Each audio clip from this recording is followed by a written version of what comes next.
If you're over 60 and living with diabetes, please listen closely.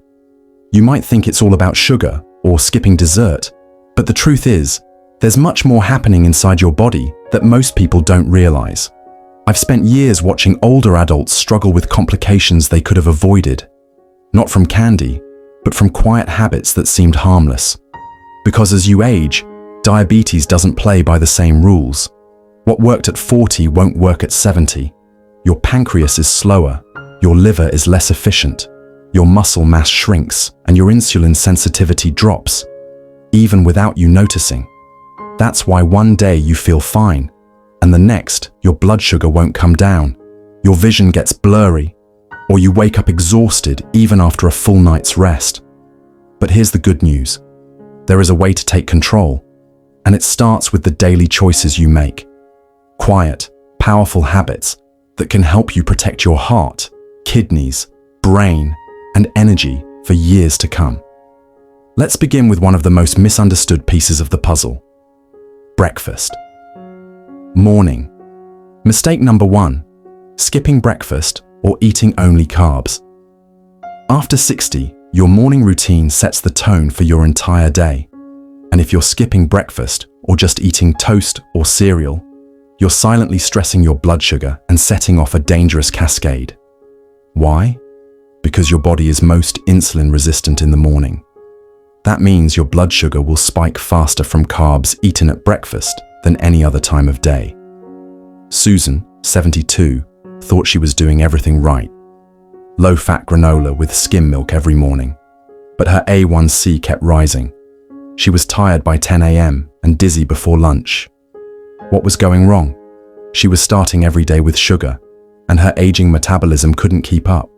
The fix. Susan switched to 2 boiled eggs, half an avocado, and a few berries. Within 2 weeks, her energy came back, her blood sugar flattened, and her cravings disappeared. The lesson: don't skip breakfast, and don't let it be a sugar bomb. Choose protein, fat, and fiber to support your body's morning rhythm. Morning mistake number 2, no movement within an hour of waking up. You may not feel like doing squats or stretches first thing, but if you're over 60 with diabetes, gentle movement within 30 to 60 minutes of waking can be a game changer. Why? Because overnight, your body releases cortisol, a stress hormone that raises blood sugar. If you stay sedentary in the morning, that sugar just sits there, damaging vessels and nerves. But if you move, even lightly, you signal your muscles to use that sugar. You bring it down naturally. Frank, 79, used to sit with the newspaper for 2 hours before breakfast. His fasting glucose was always above 140. His doctor kept adjusting meds, but nothing worked, until he started walking 10 minutes around his yard right after waking. The result? His fasting blood sugar dropped to 115 in just 1 week. The message is clear. You don't need a gym. You just need to move early. It could be walking, stretching, or light housework. The goal is to tell your muscles, wake up, use that sugar. Morning mistake. Number 3, forgetting hydration, especially before coffee. You wake up, reach for your coffee, and think nothing of it. But if you're starting your day dehydrated, especially with diabetes, you're putting your kidneys and blood pressure at risk. Your body needs water to flush out excess glucose. Without it, sugar stays concentrated in your blood. Your heart works harder, your kidneys strain, and coffee, though beloved, makes this worse. It acts as a diuretic, pulling more water out.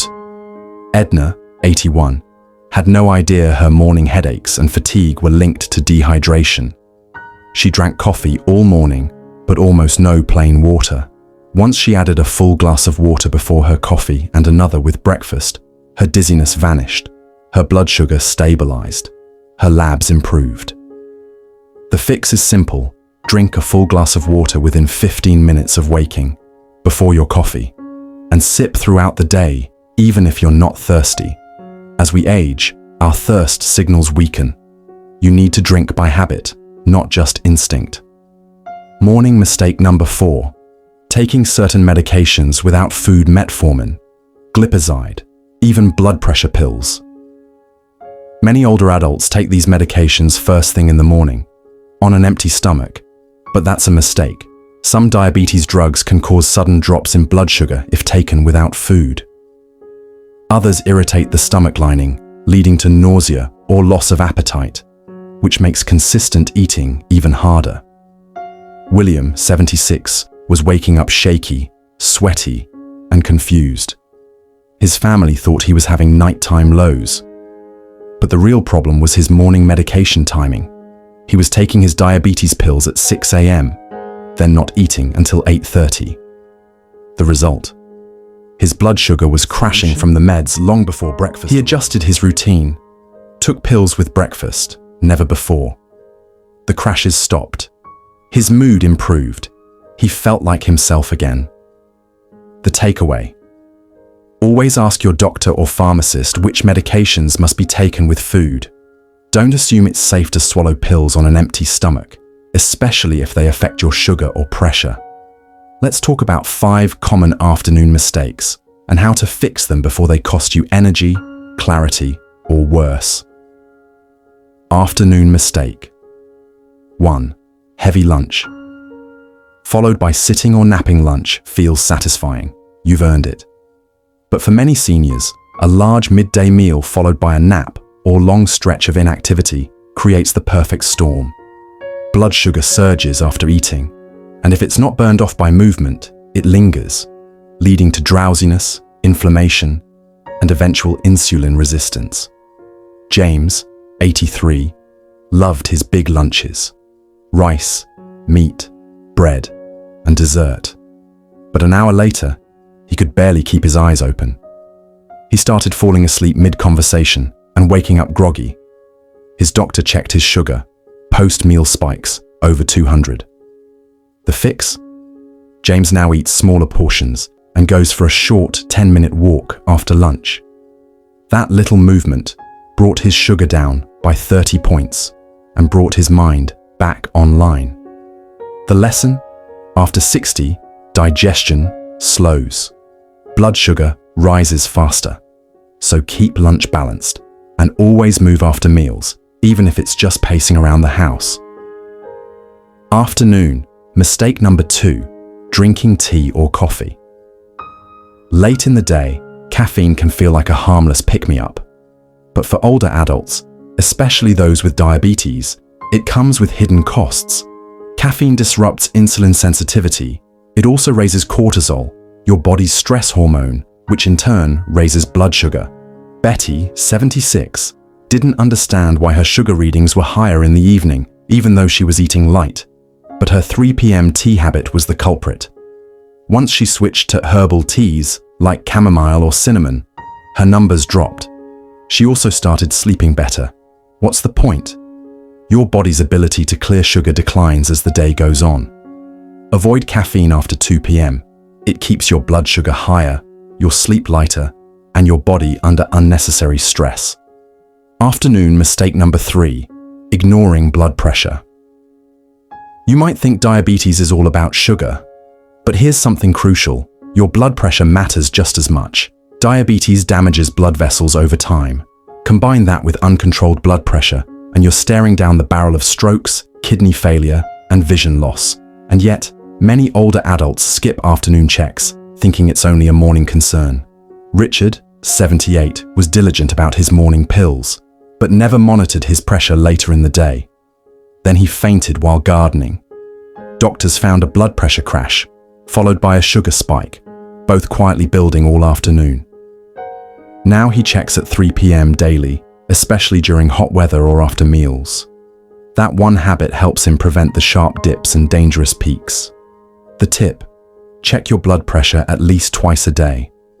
Afternoon dips are common after lunch, during rest, or with medication. Don't ignore them. Afternoon. Mistake number 4. No plan for dinner. It's the end of the day. You're tired. You haven't eaten since lunch. So what happens? You snack while cooking, or you reach for whatever's easy: bread, pasta, sweets, leftovers. But dinner is your last chance to stabilize your sugar overnight. Charles, 80, used to eat late, often skipping dinner then binging at 9 p.m. His fasting sugar stayed high. He felt groggy in the mornings and needed more meds. Then he changed his pattern. Dinner at 6:30. A protein, like grilled chicken, steamed veggies, and a small carb, like sweet potato. No snacks after 7:30, and always a glass of water. In 2 months, his A1C dropped. He needed less insulin. He woke up clear-headed for the first time in years. The solution? Have a plan. Keep it light, balanced, and early. And remember, the goal isn't perfection, it's rhythm. Your body loves consistency. Bonus habit: gratitude and stress control. Stress raises blood sugar, even if you eat perfectly. Why? Because stress hormones, like cortisol and adrenaline, signal your liver to release sugar into your blood, preparing you for fight or flight. But when you're just sitting on the couch, that extra sugar has nowhere to go.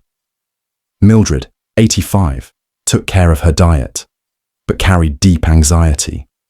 Her reading stayed high.